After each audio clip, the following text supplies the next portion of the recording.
इस वाले लेक्चर में हम आपको सिखाएंगे कि बहुपद क्या होता है और उसके शून्य किस प्रकार से पता लगाते हैं एवं उनके संबंधों के बीच की जांच किस प्रकार से करते हैं।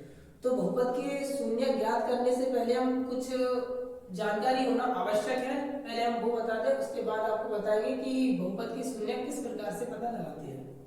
यहाँ पर हमने लिख के रखा है चर। चर क्या होता है?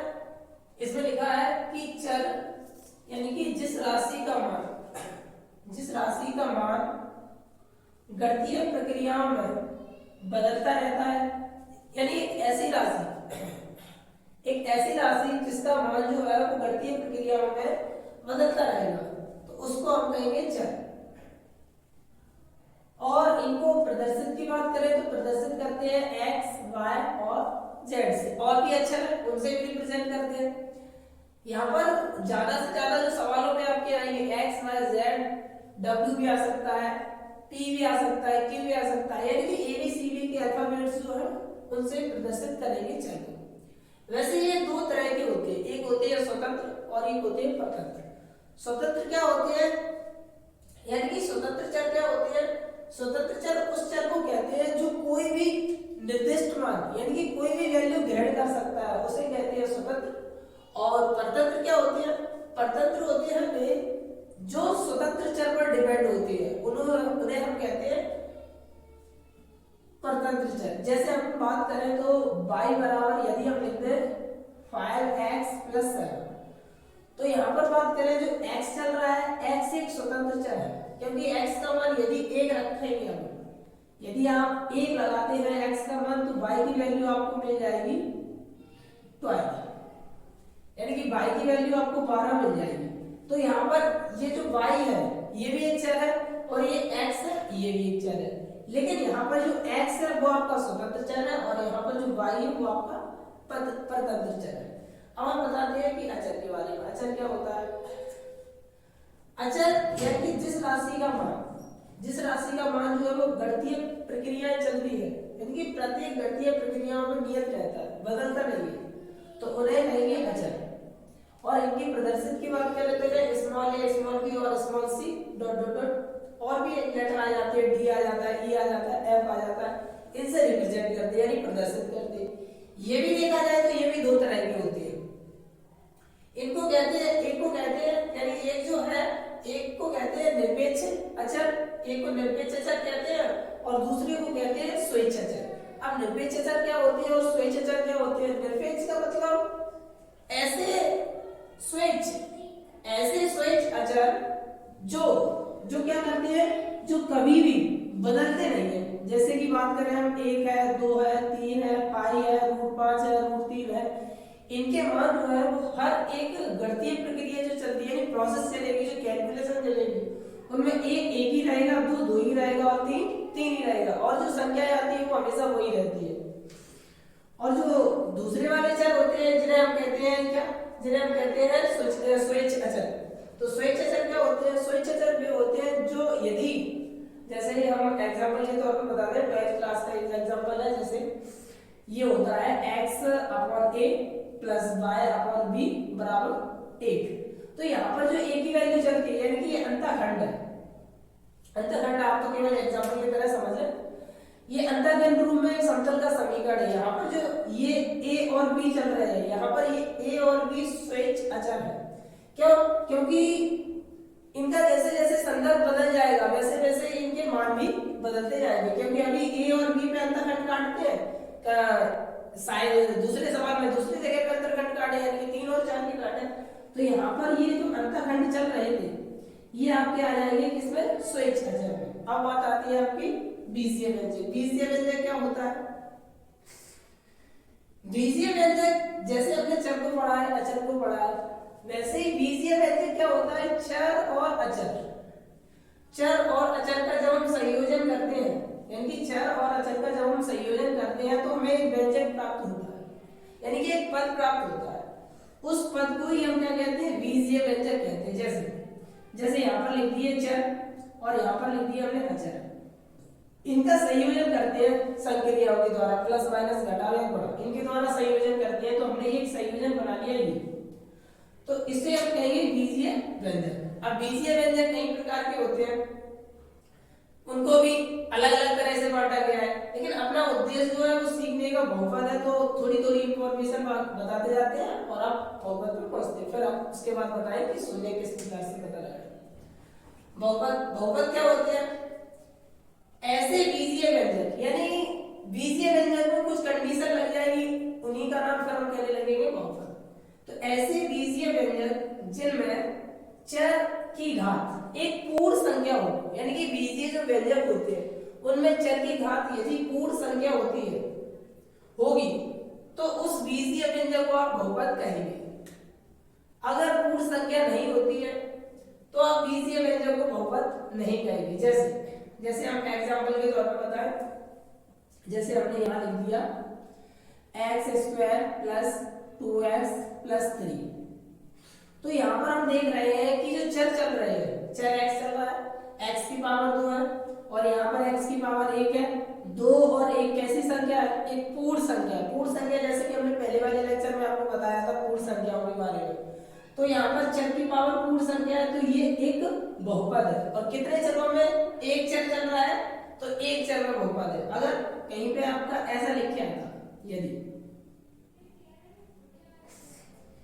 ये भी एक बहुपद है क्योंकि यहां भी चल रही है चर की पावर 2, लेकिन यदि ऐसा लिख के आता है x की पावर 2 रूट के अंदर x प्लस 7, तो ये आपका बहुपद नहीं है। क्यों नहीं है? क्योंकि यहाँ पर जो चर चल रहा है इसकी जो पावर है वो रूट है, और रूट को कहते हैं 1/2, यानी कि 1/2 एक भिन्न है, यानी कि परिमेय संख्या है, इसीलिए इसे हम बहुपद नहीं कह सकते, यानी कि ये आपका बहुपद नहीं है। तो आपको यहाँ पर ये समझ में आ रहा है, यानी ये पता चल रहा है कि यदि चर की पावर एक पूर्ण संख्या आती है तो हम उसे कहेंगे बहुपद, अदरवाइज बहुपद नहीं है। तो इस तरीके से आपको पता लगाएंगे कि बहुपद कौन कौन से बहुपद है और कौन कौन से बहुपद नहीं है। उसके बाद चर्चा करते हैं आगे शून्यकों की। अब देखो शून्य क्या होते हैं बहुपद के, देखिए यानी हमने क्या बताया, हमने बताया कि चर है उसकी घात एक पूर्ण संख्या है। जैसे हम कहें 2x + 2x² + 4x + 3x + 1y(x) + 5, तीसरा x² मानकर दूसरी चीज कर ले,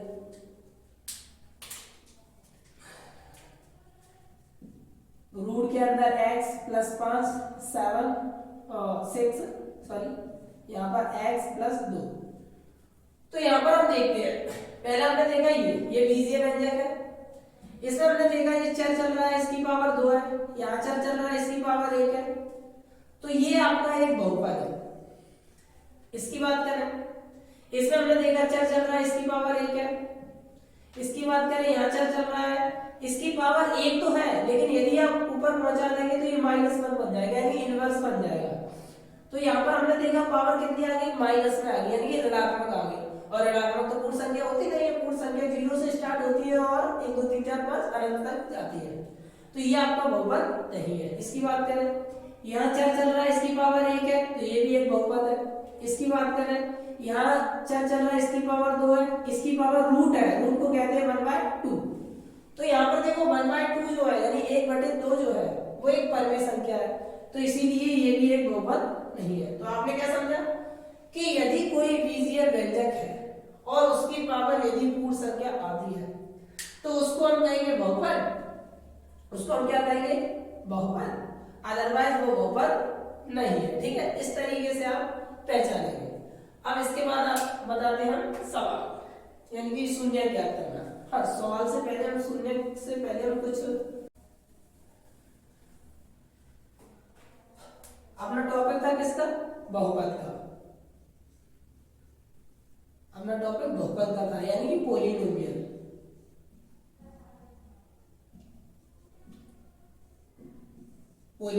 यानी कि बहुपद। तो बहुपद आपने देखा कि बहुपद क्या होते हैं। अब बहुपद के शून्य, तो शून्य की थोड़ी चर्चा करते हैं, फिर अपन सवाल करना स्टार्ट करते हैं। तो शून्य, जैसे हमने कोई बहुपद लिख दिया, माना कि बहुपद लिख दिया a लिखा है। हाँ, एक बात और बता दे कि बहुपद जो होते हैं, बहुपद को भी डिफाइन किया गया, यानी अलग अलग प्रकारों में बांटा गया है घातों के आधार पर। यदि किसी बहुपद में, यदि कोई बहुपद है और उसमें, यदि कोई बहुपद है उसमें चर की पावर जो होती है उसके आधार पर उसका नाम भी रखा गया है। जैसे यहाँ पर चर चल रहा है, इसकी पावर 1 है, सबसे बड़ी पावर 1 ही चल रही है, तो इस बहुपद को हम कहेंगे रैखिक बहुपद, रैखिक बहुपद। और यदि इस टाइप का बहुपद आ जाए, व्यापक रूप में चल रही है क्या, इस टाइप का बहुपद आ जाए, तो यहाँ पर चर की पावर कितनी चल रही है, 2। इसमें सबसे बड़ी बात, इसमें यहाँ पर चर की पावर 2 चल रही है, यहाँ पर चर की पावर 1 चल रही है, सबसे बड़ी पावर कौन सी है, 2। तो इस वाले बहुपद को हम कहेंगे द्विघाती बहुपद, द्विघाती बहुपद।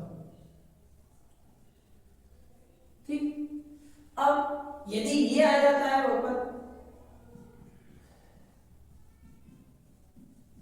सभी हमने व्यंजक व्यापक रूप में लिखे, ठीक। यहाँ पर हमने देखा कि यहाँ पर चर की पावर कितनी चल रही है, 3, और यहाँ पर चर की पावर कितनी चल रही है, 2, यहाँ पर चर की पावर कितनी चल रही है, 1, और यहाँ पर 0 चल रही है। देखी जाए तो अगर आप लिखे तो x की पावर 0, 0 पहले 1 होती है, इसलिए 1 का गुणा कर दिया, d आ गया।